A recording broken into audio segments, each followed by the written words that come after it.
안녕하세요. 저는 그저 아들을 키우며 열심히 살고 있는 워킹맘입니다. 제가 이렇게 글을 쓰는 이유는 세상 사는 이야기가 있는 이곳에 저의 이야기도 좀 해볼까 해서입니다. 오남매의 장녀로 태어나 하고 싶은 것도 참으며 살았던 저의 어린 시절과 결혼 후에 말도 안 되는 핑계를 대며 제게 막무가내 일을 시킨 시어머니의 이야기까지. 그럼 지금부터 시작해보도록 하겠습니다. 저는 오남매 중에 장녀로 태어났어요.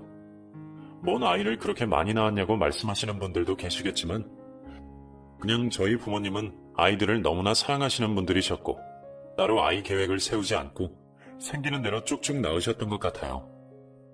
제 나이가 이제 40이니까 그 당시 제 친구들은 대부분 남매, 자매 정도의 2명 형제로 지냈는데 저희 가족만 이렇게 형제가 많네요.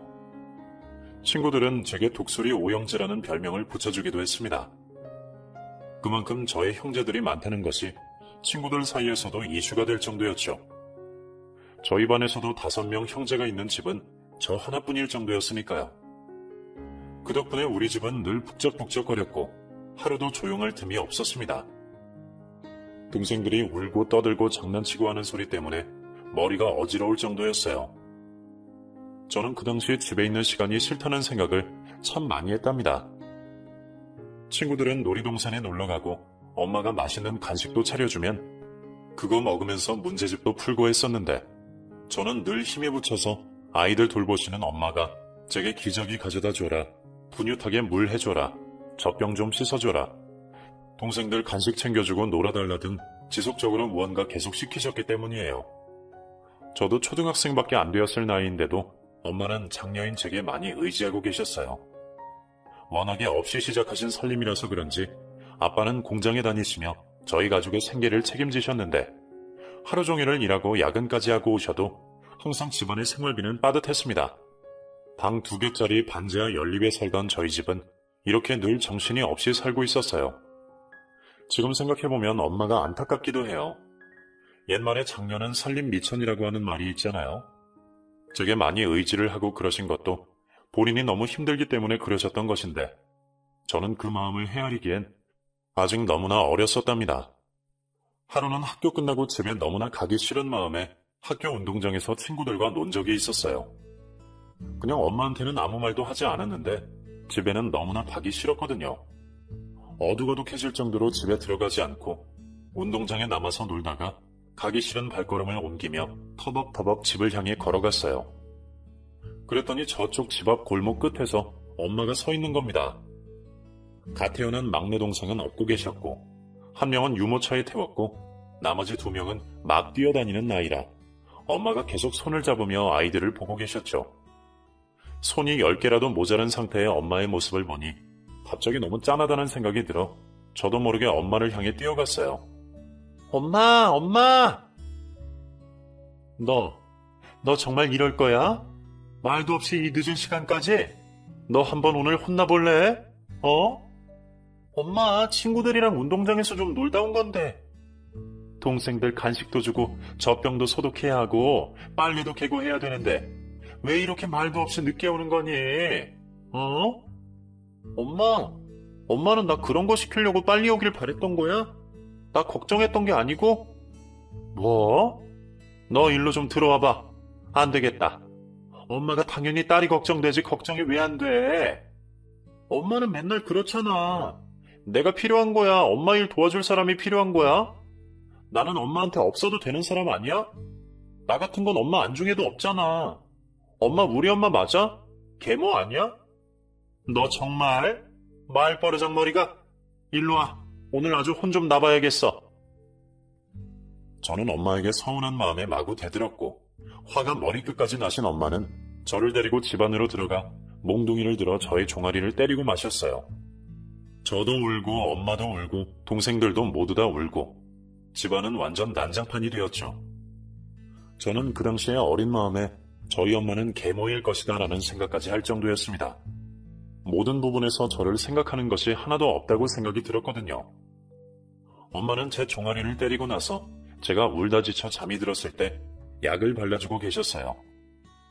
슬쩍 눈이 떠져서 엄마를 쳐다보았는데 눈물을 주룩주룩 흘리시면서 호호 불면서 약을 바르고 계시더라고요.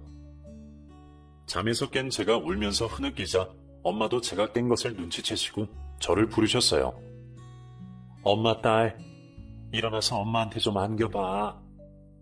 엄마. 우리 딸, 엄마가 우리 딸을 얼마나 사랑하는데. 세상에서 가장 많이 사랑하고 또 사랑하는 내 보물인걸. 근데 왜 엄마는 나한테 일만 시켜? 엄마가 너무 힘들어서 우리 딸한테 의지했나 봐. 우리 큰딸은 엄마 마음을 누구보다도 잘 알아줄 거라고 생각했거든. 동생들은 엄마 마음도 모르고 맨날 울고 떼쓰고 하는데 우리 천사 같은 큰딸은 엄마 마음 다 알고 있잖아. 그치? 엄마가 그래서 그랬나 봐. 엄마, 나 엄마 마음 다 알아. 내가 그런 말 해서 엄마한테 너무 미안해. 아니야. 엄마가 아직 어린 너한테 충분하게 표현을 못해줘서 그런 것 같아. 세상에서 가장 너를 사랑하는 사람이 엄마라는 거 꼭 기억해줘. 내 보물, 내 큰딸.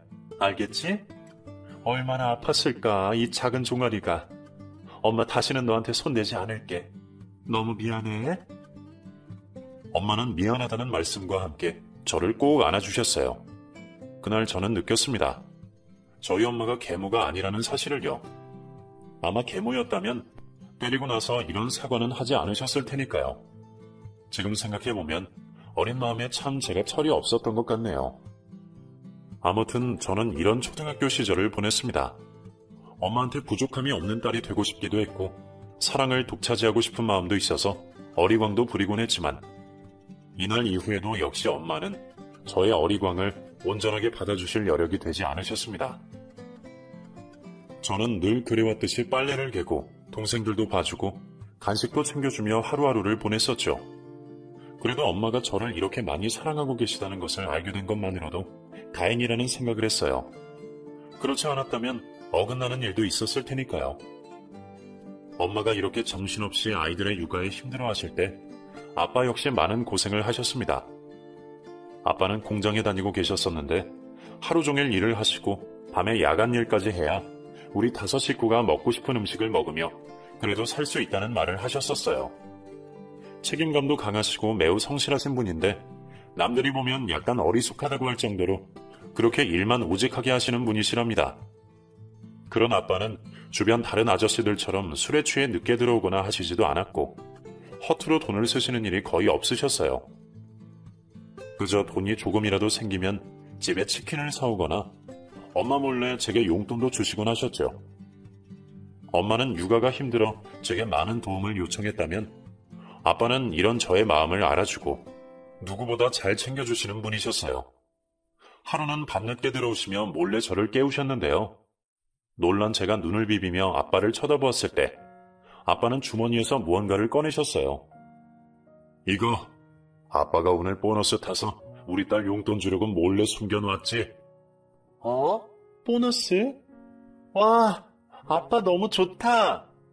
절대로 엄마한테 말하지 말고 너 혼자 잘 숨겨놨다가 나중에 사고 싶은 거 사. 어? 아빠 진짜? 그래도 돼? 엄마가 모를까? 그러니까 우리 딸이 잘 숨겨놔야지. 동생들 손에 닿지 않는 곳에 아무도 모르게 숨겨놔야 된다. 그래서 나중에 우리 딸이 하고 싶은 거 있으면 이 돈으로 해. 고마워 아빠. 역시 우리 아빠 짱이야. 우리 딸, 맨날 동생들 때문에 엄마 도와주느라 힘들지? 너무 고맙고 대견한 우리 딸 사랑한다. 나도 사랑해 아빠. 그렇게 밤에 몰래 제게 아빠는 용돈을 쥐어주셨고 저는 그 돈을 동생들 손에 닿지 않는 곳에 숨겨놓는다고 나름대로 머리를 쓰고 어디에 숨겨놓을까 고민하다가 높은 곳에 숨기면 되겠다 하고 생각했어요. 그리고 주방 쪽에 의자를 받치고 올라가서 거의 사용하지 않는 곱게 포개진 접시와 접시 사이에 돈을 숨겨놓으려고 했죠. 그렇게 조심스럽게 접시 하나를 들어 사이에 돈을 넣는 순간 접시가 그만 바닥으로 떨어져 와장창 깨져버리고 말았어요. 그리고 그 접시 파편이 여기저기 바닥에 마구 튀어 있었습니다. 방에서 아이를 보고 있던 엄마는 접시가 깨지는 소리에 깜짝 놀라서 부엌으로 나오셨어요. 그리고는 제가 의자를 받치고 그 위에 서 있는 모습을 보시더니 소리를 버럭 지르셨어요. 너 지금 거기서 뭐 하는 거야? 어? 접시 깨지면 동생들 다 다치는데 왜 그 높은 곳에 올라가? 아니, 엄마, 그게 아니라... 이게 아주 그냥 엄마를 도와주는 게 아니라 엄마를 더 힘들게 하려고 작정을 했구만 했어. 으휴, 내 팔자야. 어찌 이렇게 애만 많이 낳아서. 엄마 미안해. 사실은 엄마가 치울 때까지 거기 그대로 있어. 엄마가 치우고 나면 너 걸레질해. 그리고 애들 다 방에 데리고 들어가서 절대 못 나오게 하고. 알겠어? 네, 엄마. 엄마는 깨진 접시를 치우시며 한숨을 푹푹 내쉬셨습니다. 의도치 않았지만 엄마를 힘들게 하는 것 같아서 제 자신이 너무 싫기도 했고, 저를 누구보다 사랑한다고 하면서도 그렇게 소리를 질러대고 하시는 모습에 충격을 받았었어요. 하지만 접시가 깨진 후에도 엄마는 제가 숨겨둔 돈을 찾지 못하셨고, 저는 다른 곳을 찾아 아빠가 몰래 주신 용돈을 잘 숨겨놓았답니다. 많은 돈은 아니었지만 공장에서 기계를 만지며 검게 변해버린 아빠의 손에서 나온 돈이라서 그런지 제겐 너무나 소중했었거든요. 하지만 중학교 2학년쯤 될 때는 제가 고이고이 모아둔 몇십만 원이 동생의 병원비로 쓰인 적도 있었습니다. 접시가 깨지면서 엄마에게 혼이 나면서까지 숨겨놓은 용돈은 동생의 병원비가 없어 발을 동동 구르는 부모님의 모습 때문에 그렇게 엄마께 내어드릴 수밖에 없는 장녀의 마음으로 저는 삶을 살았던 것 같아요. 고등학생이 되고 나서 이제 동생들이 손이 가지 않는 나이가 되자 저는 집안일에서 조금은 벗어날 수 있었던 것 같아요.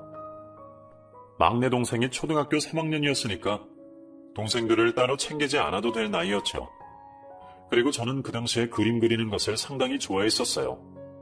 틈만 나면 이것저것 특정한 사물을 정해서 그렸었는데 그걸 정물화라고 표현한다고 나중에 알게 되었죠. 미대 진학을 위해 준비하고 있던 같은 반 친구가 제게 말해주었거든요. 주전자, 신발, 과일 등등을 보면서 최대한 비슷한 느낌이 나게 그림자, 색감까지 정성스레 그림을 그리면 학교 미술 선생님도 너무 잘한다고 칭찬을 하실 정도였어요. 그런 저는 친구처럼 화가의 꿈을 안고 살아가고 싶었지만 여기서 집안의 반대에 부딪히고 말았답니다. 미술대학에 진학하려면 입시미술학원이라는 것을 다녀야 하는데 친구한테 들으니 한 달에 거의 50만 원이 넘게 들어간다고 하더라고요. 근데 그것도 비싼 것이 아니라며 고3 때가 되면 더욱 많이 내야 하고 좋은 재료를 주기적으로 사야 해서 재료비도 많이 든다는 말을 했습니다. 친구에게 조심스럽게 물어보고 부모님께 말씀을 드릴까 말까 정말 100만 번은 더 생각했던 것 같아요. 그러다 용기를 내서 엄마한테 먼저 말씀을 드렸는데 엄마는 제 이야기를 듣자마자 절대 안 된다고 하시면서 다른 길을 알아보라고 하시더라고요. 너는 우리 집 형편 뻔히 알면서 어떻게 그런 말을 하니? 아빠 공장 다녀 버는 월급으로 한 달 우리 먹고 쓰는 생활비만 해도 빠듯한데 지금 집 안 보이니? 언제까지 이런 집에 살 거야? 이사도 가려면 돈도 필요한데 네 미술학원 보내는 비용이면 우리 생활비의 반을 쓰는 건데 말이 된다고 생각하니? 엄마, 그래도 나 그림 그리는 게 정말 좋아. 학교 선생님도 나 소질 있다고 했단 말이야. 내가 꼭 화가가 돼서 엄마 돈 많이 벌어다 줄게. 제발 엄마. 그러게, 엄마도 네 마음은 아는데 이게 현실적으로 불가능한 걸 어떻게 해주니? 그리고 예체능이라는 게 어디 나중에 돈을 많이 벌 수나 있는 직업이니? 엄마 생각에는 우리 큰딸은 자격증 따는 일 배워서 빨리 사회에 나가는 게 좋은 것 같아. 엄마는 어떻게 내 생각은 요만큼도 안 해줘? 딸이 하고 싶다는데, 간호사 어때? 간호 자격증만 따면 고등학교 졸업하고 바로 취업도 할 수 있고, 또 말들 들어보니 취업해서 돈 벌다가 나중에 학교도 또 들어갈 수 있다더라. 집안 사정 좀 괜찮아지면 그때 네가 하고 싶은 거 다 해도 되잖니. 엄마는 미술대학에 진학하고 싶다는 저의 의견을 싹 무시하고 간호 자격증을 따서 간호사가 되면 어떻겠냐는 말씀을 하시더라고요. 저는 그런 쪽에는 전혀 관심이 없었는데 말이죠. 혼자서는 아무리 방방 뛰어보아도 미대에 진학할 수 있는 방법은 아무것도 없었습니다. 부모의 도움 없이 고등학생이 어떻게 미대를 준비하겠어요? 저는 늘 집안을 걱정하고 도와줘야 하는 장녀로 태어난 걸 후회하며 고등학교 졸업 후 엄마의 뜻대로 간호학원을 다니며 간호조무사 자격증을 따게 되었습니다. 그리고 얼마 후 실습을 마치고 바로 간호조무사로 취직도 할 수 있었어요. 처음에는 너무 싫었는데 다니다 보니 이것도 또 다른 재미가 있더군요. 워낙에 집에서부터 동생들 돌봐주고 도와주는 것이 버릇이 되어서 그런지 동네 작은 소아과에 오는 어린이들을 달래주고 맞이해주는 것이 어색하지만은 않았답니다. 아직 아이도 낳지 않은 아가씨가 어쩜 그렇게 우는 아이를 잘 달래냐는 말을 들으면 기분도 좋았고, 자주 들르시는 아이의 엄마가 맛있는 간식도 사다 주시고 해서 저의 간호사 생활도 그리 나쁘지만은 않았던 것 같아요. 하지만 마음속에 있는 그림 그리기에 대한 열정은 사그라들지 않아서 퇴근 후 집에 와서 잠이 안 올 때면 그림을 그리며 시간을 보내기도 했었죠. 취직해서 일을 하고 돈을 벌게 되니까 저는 이것저것 욕심이 나기 시작하더군요. 예쁜 옷도 사입고 싶고 좋은 화장품도 사고 싶고 미용실에 가서 머리도 변신하고 싶고 말이에요. 20대 초반의 아가씨들이 누구나 관심 가질 만한 것들에 관심이 있었죠. 하지만 제게는 공부를 잘하는 둘째 남동생이 있었고, 그 남동생이 고등학생인데 저는 한 번도 받아보지 못한 과외를 받고 있었기에 그 비용을 제가 내주어야 했습니다. 제가 그렇게 미술학원 보내달라고 할 때는 안 된다고 하시던 엄마는 남자는 자고로 좋은 학교에 가야 한다면서 과외비를 제게 내달라고 부탁을 하시는 거예요. 남자는 그래도 번듯하게 괜찮은 학교를 나와야 취직도 잘하고 무시도 안 당하는 거야. 그리고 네 동생 공부도 꽤 잘하잖니. 네가 조금만 도와주면 아마 동생이 공부 열심히 해서 좋은 대학교에 들어갈 수 있을 것 같다. 이 엄마가 부탁할게. 엄마, 나도 그렇게 그림 그리고 싶었고 대학도 가고 싶었는데. 여자는 그래도 간호사 직업이 있으면 괜찮잖니. 우리 딸도 나중에 꼭 대학교 가면 되지. 남자는 군대도 가야 하고 또 가장으로 돈도 벌어야 하니까. 알았어, 엄마. 알았다고. 동생 과외비 내가 도와줄게요. 저는 마지못해 동생의 과외비를 매월 도와주었고, 제 덕분인지 어쩐지 남동생은 열심히 공부해서 보란듯이 괜찮은 대학교에 합격하게 되었답니다. 저는 대학교만 들어가면 남동생이 과외비에서 해방될 수 있을 것이란 생각을 하고 있었어요. 하지만 그건 제 착각이더군요.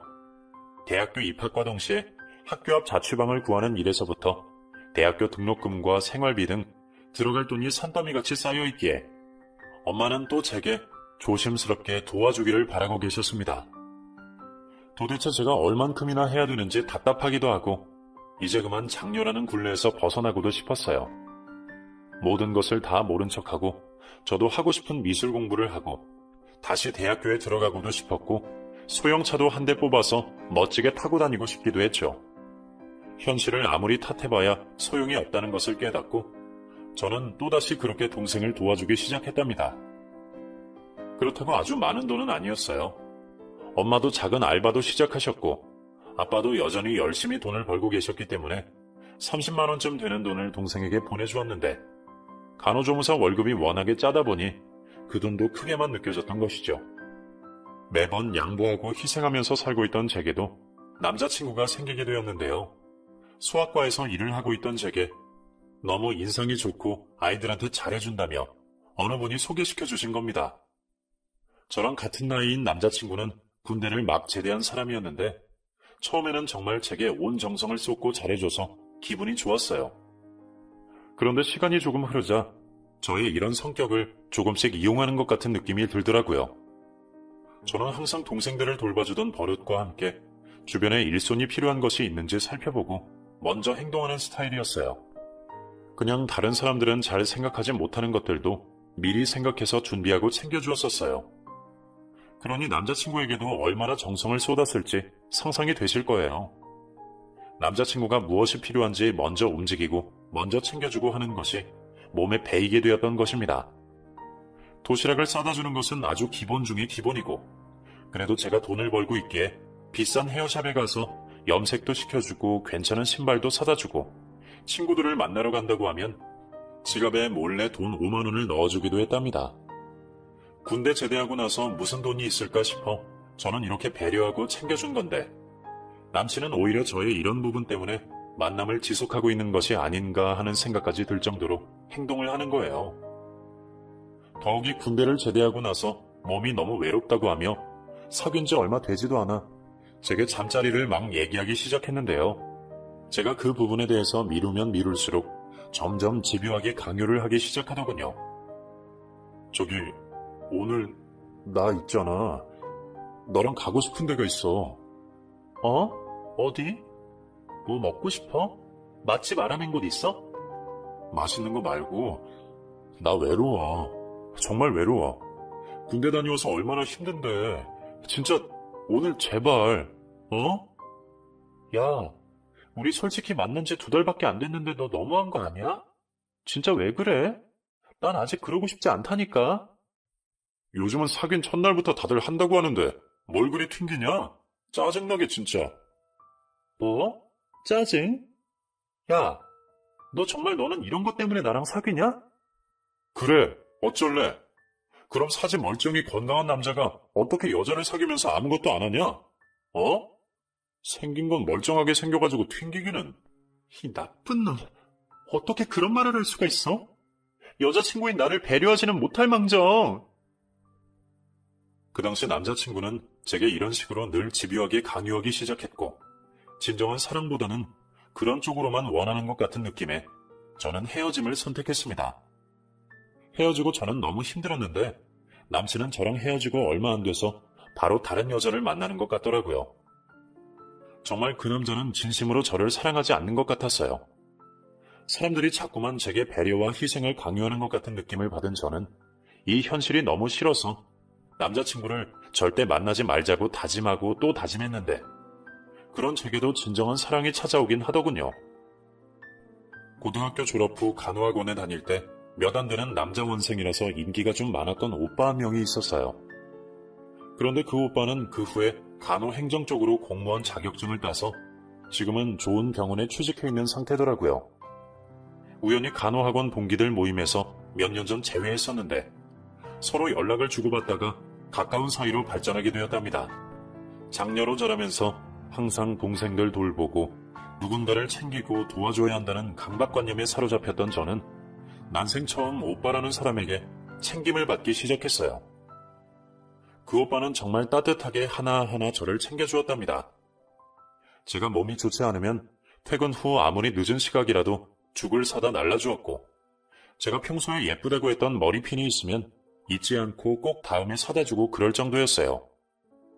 저도 누군가한테 이렇게 보살핌을 받고 있다는 느낌이 너무 좋았고, 오남매의 장녀로 자라면서 그동안 힘들었던 부분을 하나하나 털어놓기 시작했습니다. 오빠, 나도 좀 둘째나 셋째로 태어나서 하고 싶은 것 좀 아무 생각 없이 했으면 얼마나 좋을까? 우리 엄마는 늘 힘들어하셨는데 항상 나한테 도움을 요청하셨어. 난 그게 너무 싫었거든. 아마도 네가 엄마의 첫사랑이기 때문에 그런 것일 거야.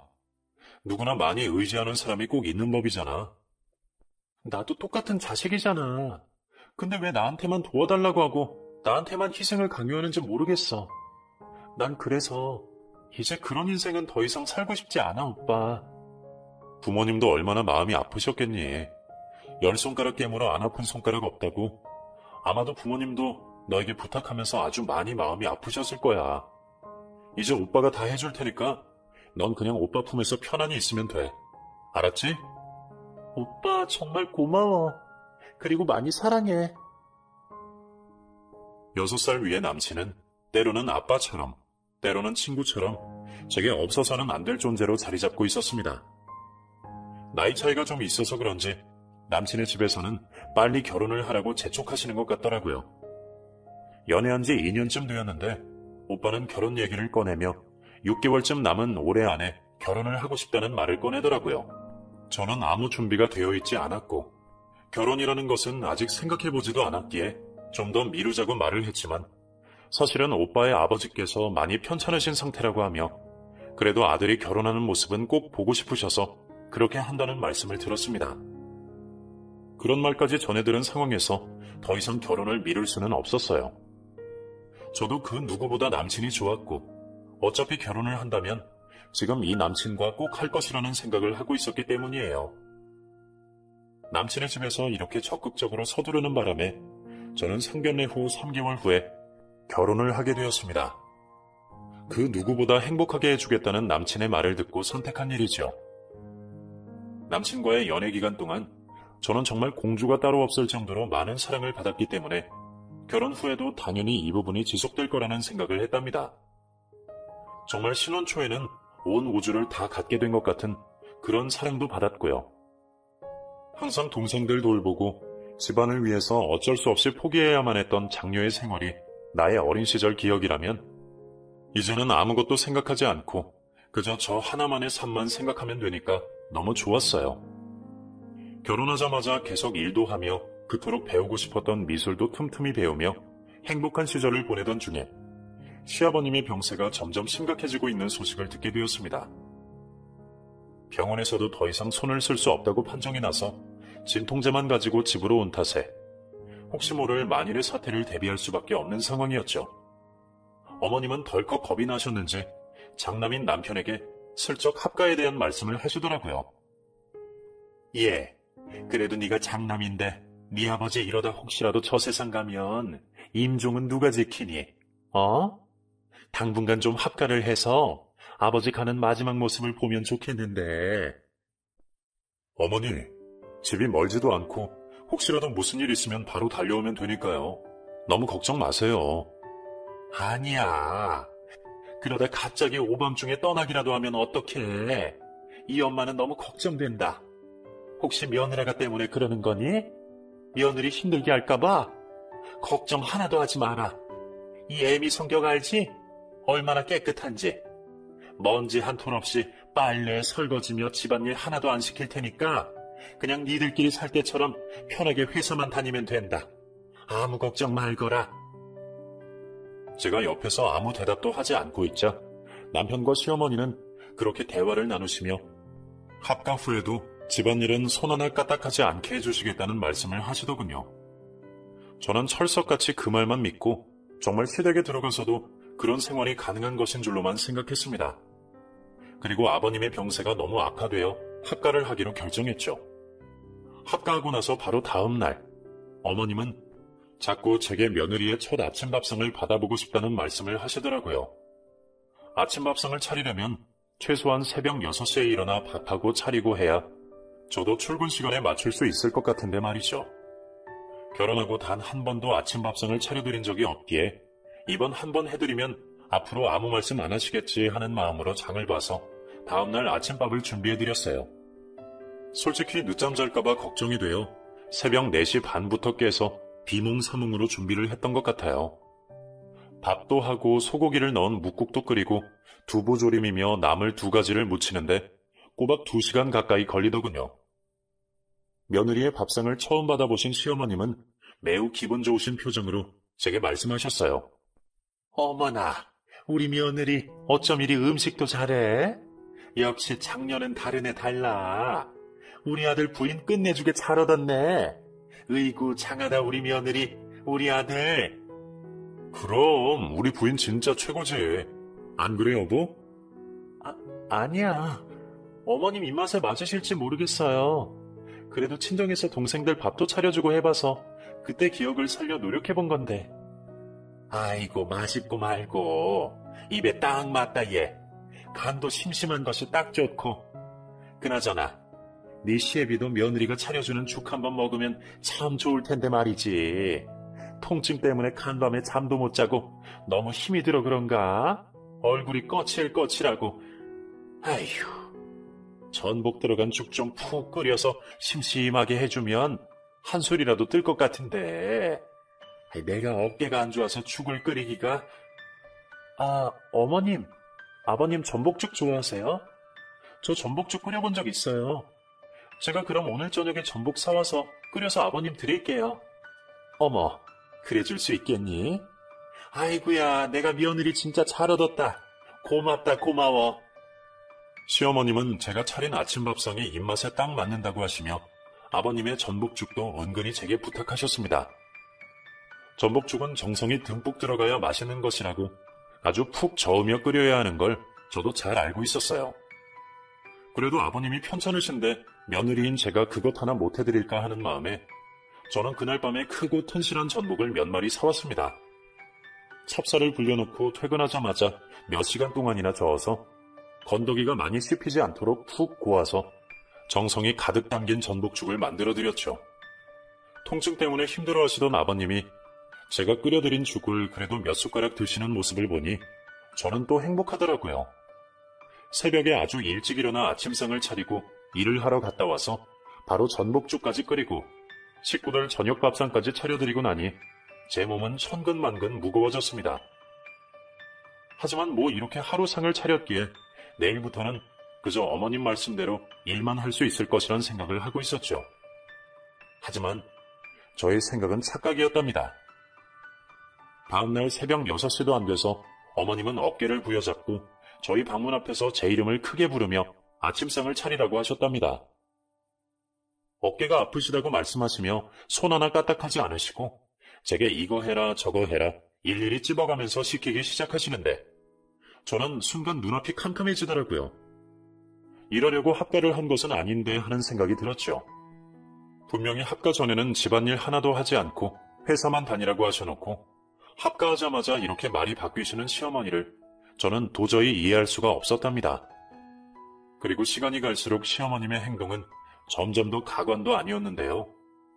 부엌 장식장에 있는 그릇과 찻잔들에 먼지가 많이 쌓였다면서 하나하나 다 꺼내서 먼지를 닦으라고 시키시는 것부터 아버님의 침대 커버와 이불에서 환자 냄새가 난다며 직접 발로 밟아서 빨라고 하는 것, 그리고 아버님의 똥기저귀를 가는 일까지 제게 시키기 시작하셨습니다.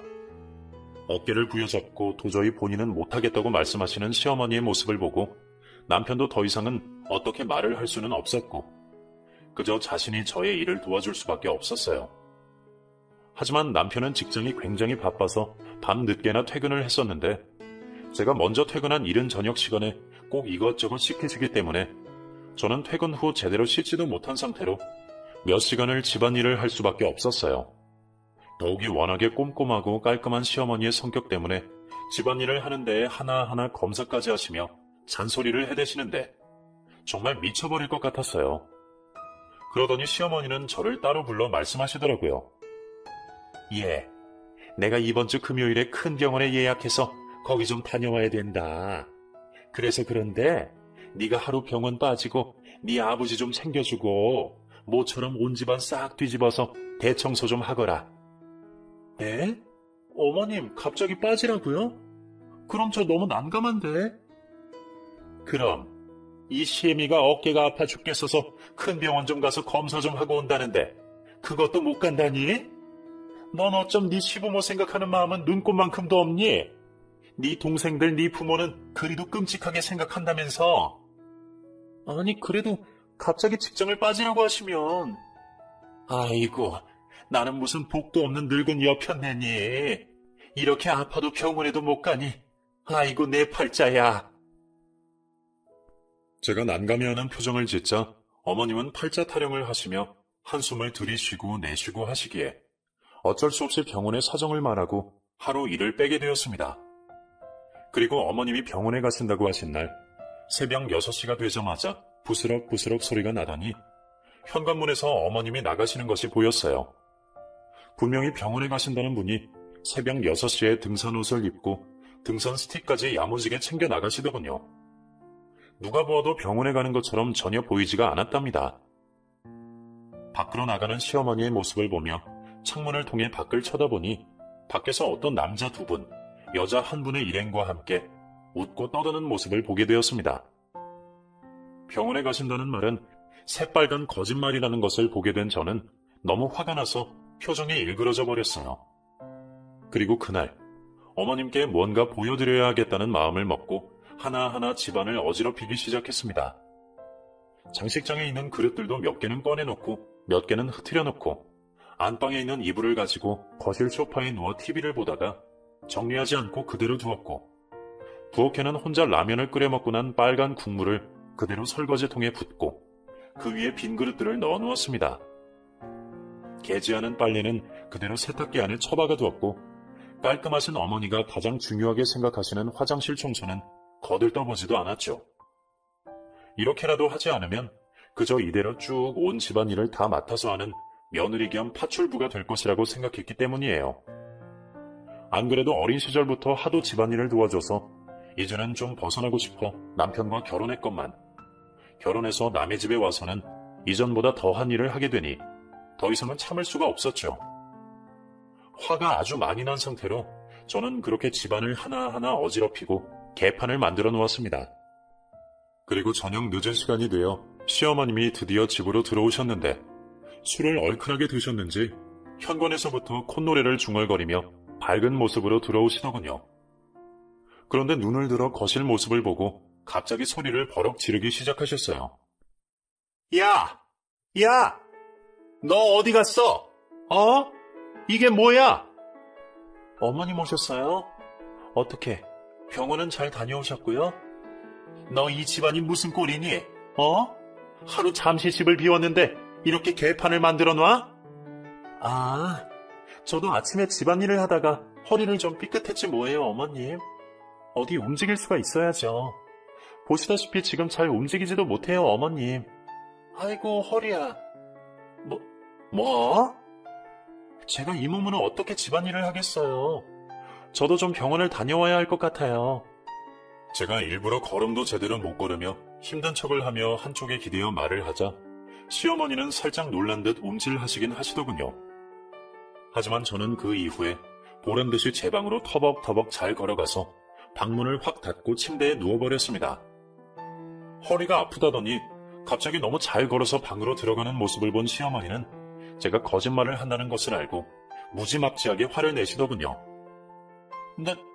너 지금 시어머니한테 이게 지금 뭐하는 짓이니? 어디서 거짓말을? 어머님, 제가 언제 거짓말을 했어요? 저 이렇게 허리 아파서 침대에서 꼼짝도 못하겠는걸요?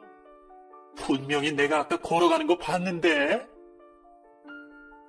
시어머니와 실갱이를 하고 있던 찰나, 어느새 남편이 퇴근을 해서 옆에 와 있었습니다. 모든 얘기를 다 듣고 있던 남편은 시어머니에게 버럭 화를 내었고, 분명히 집안일을 안 시킨다고 하더니 왜 이렇게 많이 시키는 것이냐며 저를 감싸주었어요.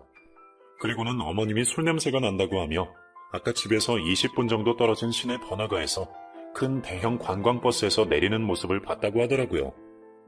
병원에 가신 게 거짓말인 게 들통난 시어머니는 그래도 몇 번 더 박박 우기시며 저를 탓하시다가 어머님 방으로 확 가버리셨습니다. 남편은 방으로 들어가는 시어머니를 향해 끝나지 않은 이야기를 더 했어요. 엄마, 진짜 왜 그래요? 결혼한 지 얼마 되지도 않은 며느리한테 시아버지 똥기저귀까지 치우라고 하는 게 어디 말이 돼요? 그리고 왜 아프지도 않은 어깨가 아프다고 거짓말을 하시는 거예요? 네?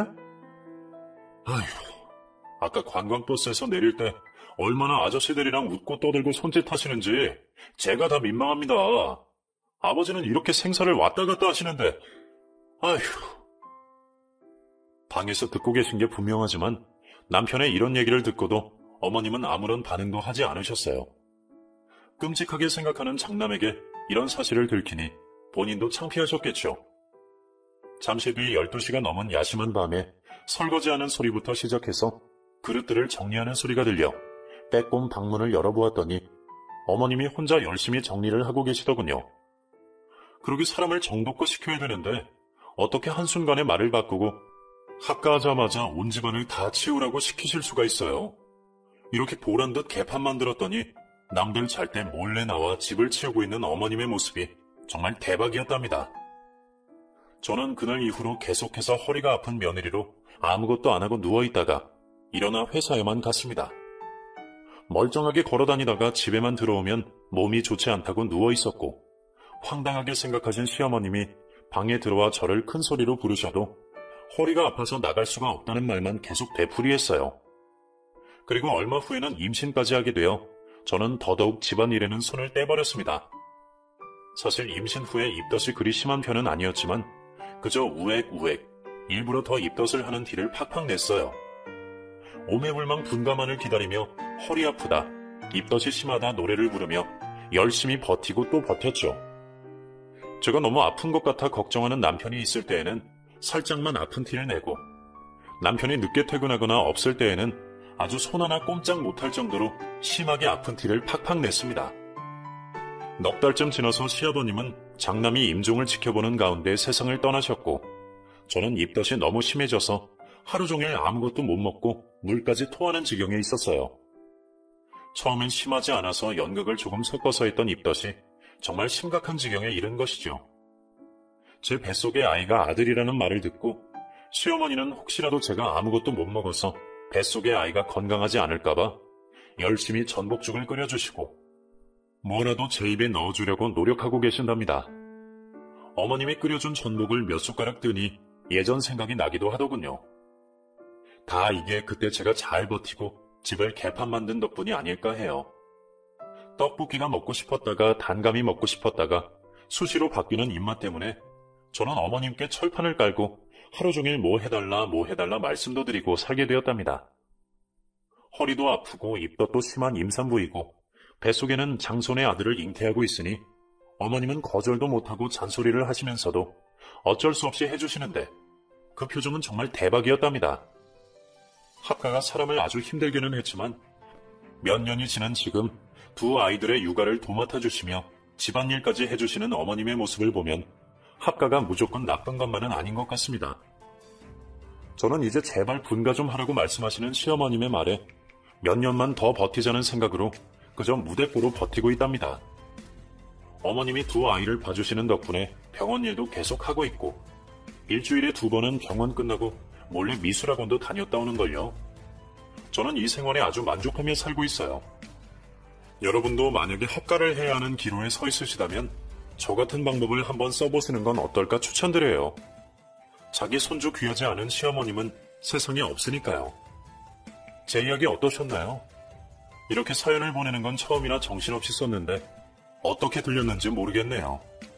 재미있게 들어주셨으면 너무 감사할 것 같아요. 그럼 여러분도 늘 행복한 나날이 되시길 바랍니다.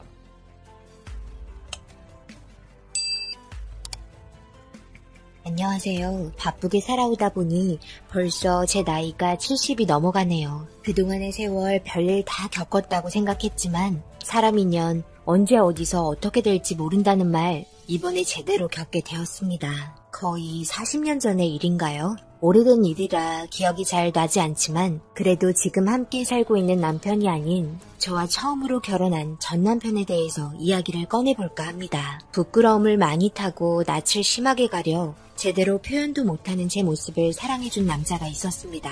정말 매일같이 저를 따라다니며 만나달라고 구애했고 저도 이런 성격의 남자를 본 적이 처음이라 제 눈에 각인이 되었고 낯을 많이 가리던 저는 이런 관심 싫지 않았지만 표현을 잘 하지 못했습니다. 하지만 그런 부분까지 세세하게 눈치채고 있던 남자는 충분히 시간을 주며 기다려 주었습니다. 사실 전 집안에서 정해준 정략 결혼보다야 낫지 싶어 결심하게 되었지만 또 요즘 세대들이야 워낙 개방적이라 그런지는 몰라도 서로에 대한 감정 표현을 잘하는 것 같지만 같은 세대를 사셨던 분들 아마 많이 공감하실 겁니다.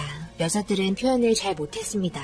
저는 제 나름의 속도에 맞춰 싫지 않은 감정을 표현하면서 연애를 하게 되었습니다. 남자 한번 제대로 만나본 적 없었던 저는 이 남자가 처음이자 마지막이었으면 좋겠다 생각했고 결국에는 결혼까지 하게 되었습니다. 결혼 후 몇 년간은 좋았습니다. 신혼이라서 그랬는지는 몰라도 저에 대한 사랑 변함없었고 언제나 한결같이 저만 바라보는 모습에 너무 고마웠습니다. 하지만 평생을 함께할 수는 없었나 봅니다. 일을 하면서 잦은 출장이 있다는 말을 아무런 의심 없이 믿고 있었던 저는 나중에 제대로 뒤통수를 맞으면서 우리의 결혼 생활이 마무리되게 되었습니다. 출장이라던 이 남자는 원정 도박을 위해서 출장을 했었던 거고 그렇게 지방을 돌아다니며 그동안 모은 돈을 점점 탕진하기 시작했고 이 사실을 알게 된 건 무서운 분들이 저희 집에 오면서 밝혀지게 되었습니다. 이 사람들에게 대출을 받은 건지 돈을 달라며 저를 괴롭히기 시작했고 그저 이 남자의 아내라는 명분 하나로 저는 저희 부모님과도 연락 한 통 할 수 없이 헤어지게 되었습니다. 하루하루 무서움에 떨고 있을 때 꼴의 남편이라고 나타나서는 저를 보며 미안한 눈빛으로 웃고 있었고 그 모습에 너무 화가 나 소리치며 이런 상황 빨리 마무리 지었으면 좋겠다 말했지만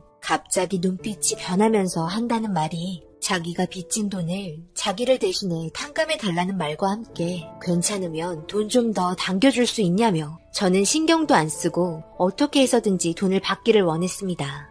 그렇게 얼마 되지 않는 돈 뭉치 몇 개를 가져가곤 저와는 눈도 안 마주치고 사무실을 나갔습니다. 애원하는 눈빛을 쳐다도 안 본 이런 남자를 믿고 결혼한 저는 결국 눈물을 흘리고 말았고 신혼집까지 모두 넘어가고 저는 무서운 사람들과 지방을 돌며 시키는 건 뭐든 하면서 세월을 보냈습니다. 점점 삶에 대한 의욕도 없어지고 우울증이 오기 시작하자 낯가림이 심했던 저는 손님 제대로 맞이하지 못한다며 저를 못살게 굴었고 점점 더 정신적으로 힘들어질 때쯤 어떤 남자가 제 옆에 앉았습니다. 그리곤 저에게 술 한잔 사겠다며 술잔을 내밀었고 저를 웃으며 쳐다보는 얼굴에 술이 담긴 술잔을 뿌리고 자리에서 일어났습니다. 남자들은 모두 싫었고 이런 삶을 살게 된 것 또한 남자 때문에 일어난 일이라서 그런지 그동안 참고 있었던 감정이 저를 보며 웃으며 건넨 술잔에 폭발하고 말았습니다. 하지만 그는 아무런 대응도 하지 않았고 자기 옷을 손수건으로 닦으면서 저보고 성격 화끈하다며 웃고 있었습니다. 그 모습을 보고 뒤도 안 보고 휴게실로 들어가 앉아서 눈물을 흘리고 울고 있는데 노크를 하며 문을 열고 들어왔습니다. 이런 데서 놀 것 같지 않으신 분이 어색한 화장과 어색한 옷차림에 시선을 어디에 둘지 몰라 안절부절하고 있는 모습이 안쓰러워 긴장 좀 푸시라고 술 한잔 건넸습니다. 기분 나쁘셨다면 죄송합니다. 그래도 저에게 술을 뿌리셨으니 세탁비 준다 생각하고 잠깐의 대화 정도는 가능하겠죠? 요새 대화할 사람이 없어서 감정적으로 힘들었었거든요. 이런 곳에서 대화할 사람을 찾는다는 게 더 웃긴 거 아닌가요? 당연히 술 파는 곳이니 웃음을 팔아야 하니까 진지한 대화를 이어나갈 수는 없겠죠. 그리고 그쪽이랑 별로 대화하고 싶지 않아요. 요즘 제 감정이 너무 좋지 않거든요. 나가주세요. 처음 오셔서 잘 모르시나 본데요. 이런 데는 손님들 얘기도 들어주며 시간 보내는 곳이에요. 제가 돈도 두둑하게 드릴 테니 그냥 옆에서 제 얘기만 들어주세요. 저도 오늘 스트레스를 많이 받아 힘드네요. 아니요, 저는 볼 일 없으니까 나가주세요. 더 이상 말 섞기 싫습니다. 그런데 저에게 돈 뭉치를 건네주며 웃으면서 제 옆에 앉았고 다짜고짜 오늘 회사에 있었던 일을 저에게 풀어놨습니다. 그냥 자리에서 일어날까 했지만 오늘 하루 맞춰야 하는 금액이 있었기에 그냥 한기로 흘리며 듣고 있었습니다. 제가 듣든 말든 신경 쓰지 않으면서 자기속에 있던 말을 하며 술을 마셨고 그렇게 계속 말을 듣던 도중 내가 지금 여기서 뭐 하고 있는 건가, 우리 부모님이 날 찾을 텐데 생각하며 눈물을 흘리게 되었습니다. 남자 하나 잘못 만나 평생을 이렇게 살아야 하나 막막해하고 있는데 제가 눈물을 보이는 모습을 보곤 자기보다 더 힘들어하는 사람 앞에서 자기 얘기하는 건 예의가 아니라며 티슈를 건네줬습니다. 그리고 이 남자가 진지하게 무슨 상황인지 알 수 있냐며 물어봤고 결국 모든 걸 털어놓게 되었습니다. 도박으로 인해 남편이 집이며 재산이며 모두 탕진하고 결국 저까지 여기에 오게 했다며 한참을 울고 있으니 처음에 이런 곳에 들어올 사람이 아닌 것 같았다며 자기가 도와줄 테니 자기 밑에서 일할 생각이 있냐는 말과 함께 운영하고 있는 회사 명함과 함께 생각해보라면서 몸은 힘들어도 이런 곳에서 일하는 것보다 건전한 곳이라며 다음날 다시 온다고 말하고 웃으며 일어났습니다.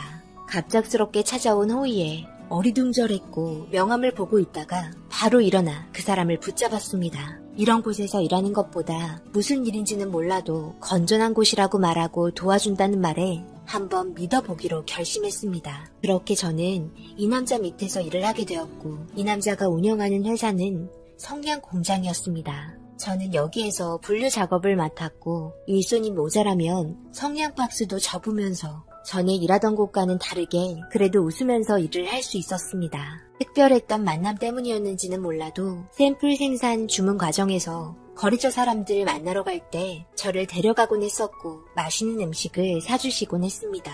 정말 고마웠습니다. 여기에서 일을 하게 되면서 저희 부모님을 만나러 갈 수도 있었고 대신 빚을 갚아주셨지만 그래도 적지 않은 월급을 주셨습니다. 그렇게 몇 년이 지나고 저와 어디 좀 가자며 데려간 곳은 다른 사업을 계획하고 있었는지 공장 건물이 세워지고 있었습니다. 그리곤 저에게 앞으로 이 공장에서 평생 함께하면 좋겠다는 말과 함께 갑작스럽게 저에게 청혼을 했고 당황하는 제 모습을 보며 평생 빚을 갚으며 살지 말고 빚 없이 자기와 함께 평생을 함께하자며 좋은 남편이 되겠다면서 반지를 보여줬습니다. 하지만 저는 이런 경험 한번 겪어봐서 그런지 결혼 생활하면서 변하게 될 거라는 두려움에 거절을 하였습니다. 하지만 이 남자는 변함없이 몇 년을 더 기다려주며 한결같이 대해줬고 결국 결혼을 하게 되었습니다. 그렇게 함께 살아온 세월 이제 30년이 훌쩍 넘어가네요. 예전에 운영하던 사업들은 하나하나 정리하기 시작했고 이제는 시장에 건물 몇 개만 남아서 월세 받으며 살고 있습니다. 그런데 이제는 기억도 나지 않던 사람을 70이 넘은 나이에 다시 모습을 드러내면서 많은 고민에 빠지게 되었습니다. 다름 아닌 전 남편이 저희 건물에 새를 들어와 장사를 하기 시작했습니다. 계약 관련해서는 당연히 남편이 모두 진행하기 때문에 3층에 식당을 운영하는 아줌마가 있어서 점심을 먹으려 올라가던 중 고스톱판을 버리고 있는 남자들 사이에서 우연찮게 듣게 된 저의 과거 얘기 때문에 충격을 받고 말았습니다. 손과 발이 떨리기 시작했고 저는 건물 입구에 숨어 숨죽이며 듣게 됐네요. 예전에 말이야. 나도 결혼했었지. 그때가 벌써 40년도 넘었지 아마. 정말 파란만장한 삶이었지. 내가 노름으로 돈 다 잃고 쫓기는 상황이었기 때문에 어쩔 수 없이 내가 살려고 아내를 돈으로 바꾼 적이 있었어.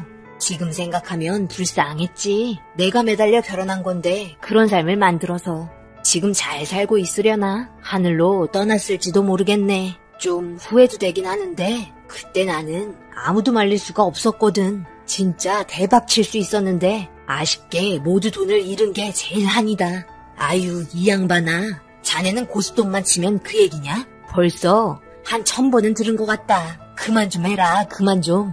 네가 잘못해서 그렇게 된 걸 이제 와서 후회하면 뭐하냐? 그 여자는 남자 하나 잘못 만나 인생 쫑났는데 나중에 진짜 만나게 되더라도 무릎 꿇고 싹싹 빌어야 한다. 너 때문에 한 번뿐인 인생 평생을 망친 거잖아. 뭘 싹싹 빌어? 나 아니면 결혼할 수 있었을 것 같아? 나니까 데리고 살아줬던 거야. 말도 없어, 애교도 없어. 나 또 엄청 가려. 내 인생 최악의 여자였어. 내가 오히려 인생을 구제해준 거지. 그래도 내 덕에 결혼 한번 해봤잖아. 이 말을 듣고 있는데 제 두 손이 주먹으로 쥐어지면서 부들부들 떨리기 시작했습니다. 혈압이 오를 것 같아 침착하게 건물에서 나왔습니다. 예전에 호되게 당해놓곤 치킨은 안 팔고 지금까지 고스톱판을 벌리고 있는 게 정말 한심했습니다. 그런데 생각보다 장사가 잘 안 되는지 월세가 밀리기 시작했고 남편은 치킨집에 찾아가 전 남편에게 밀린 월세 달라고 요청했지만 조금만 더 기다려달라며 굽신거리고 있는 모습을 멀리서 지켜보는데 한 공간에 있는 것조차 너무 싫어 결국 모든 사실을 남편에게 털어놓게 되었습니다. 최근에 있었던 일을 남편에게 말하자 엄청나게 화난 눈으로 절대 가만두지 않을 거라며 지금까지 살아오면서 언젠가 한번 걸리면 제가 당했던 것보다 몇 배로 돌려주려고 했었다며 심각한 표정으로 무언가를 생각하고 있었습니다. 그러면서 모든 상황에 있어 절대 관여하지 말라며 멀리서 지켜보기만 하라면서 밖으로 나갔습니다. 그리곤 한참 뒤에 집에 들어와서도 누군가와 계속 통화를 하며 바쁘게 무언가를 계획하는 것 같았습니다. 그리고 며칠 뒤 치킨집은 문이 닫혀 있었고 남편 또한 전화를 받지 않아 불안한 마음에 연락이 오기만을 기다리고 있었습니다. 늦은 저녁 남편에게 걸려온 전화에는 전 남편의 애원하는 목소리가 들리고 있었습니다. 그러면서 지금 운영하고 있는 치킨집에 들어있는 보증금이 자기 전 재산이라면서 열심히 갚을 테니 내쫓지 말라는 말과 함께 울고 있었습니다. 남편은 곧 들어갈 테니 조금만 더 기다려달라며 미안하다고 전했고 무슨 상황인지 잘 알지 못했던 저는 한참을 기다린 후 새벽에 들어온 남편을 맞이했습니다. 그런데 고개를 숙이고 따라 들어온 사람은 다름 아닌 전 남편이었습니다. 저는 화들짝 놀랐고 저를 힐끗 한번 쳐다보곤 다시 고개를 떨구며 제 앞에서 바로 무릎을 꿇었습니다. 그리곤 과거에 있었던 일 모두 잘못했다며 저를 보면서 싹싹 빌기 시작했고 갑작스러운 상황에 너무 당황스러워 남편을 쳐다보니 남편 뒤에 덩치 큰 사람 몇 명이 기다리고 있었습니다. 그제서야 남편은 지금 상황에 대해 설명을 해줬습니다. 밀린 월세 받아야 하기에 보증금에서 깎는다니까 그건 절대 안 된다고 하길래 그럼 어디에서 돈이라도 빌리던지 노름을 내서 따서 월세를 메꾸던지 이번 달 안으로 해결하라니까 어디 좋은 데 알고 있냐고 나에게 물어보길래 소개해줬고 처음에는 좀 땄는지 나에게 밀린 월세를 갚았지만 그만하라는 내 말을 무시하면서 자기 자신을 제어하지 못하고 계속해서 노름을 하다가 결국 보증금을 담보로 저 사람들에게 대출까지 받으면서 모두 다 잃게 되었지. 노름으로 시작한 인생 당연히 노름으로 망하지. 나는 월세도 받았고 되돌려줄 보증금도 없으니 치킨 매장 이제 빼면 되는 거고.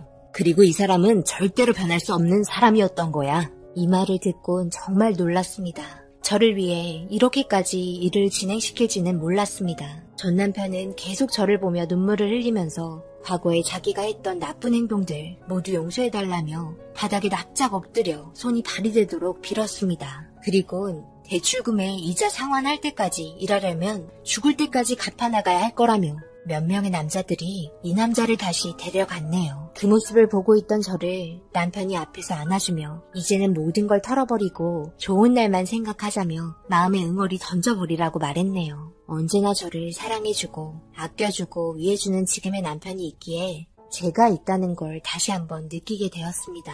정말 남편에게 감사하게 생각합니다. 그리고 이번 주 주말에 한가한지 손주들 데리고 저희 집에 놀러 온다는 아들 내외와 함께 좋은 데 가서 맛있는 음식 먹으며 또 다른 추억 만들면서 모두 잊어버리고 행복한 시간 보내야겠습니다. 제 긴 사연 읽어주신 분들 각자가 가지고 계신 안 좋은 기억 모두 털어버리시고 행복한 날들만 생각하시고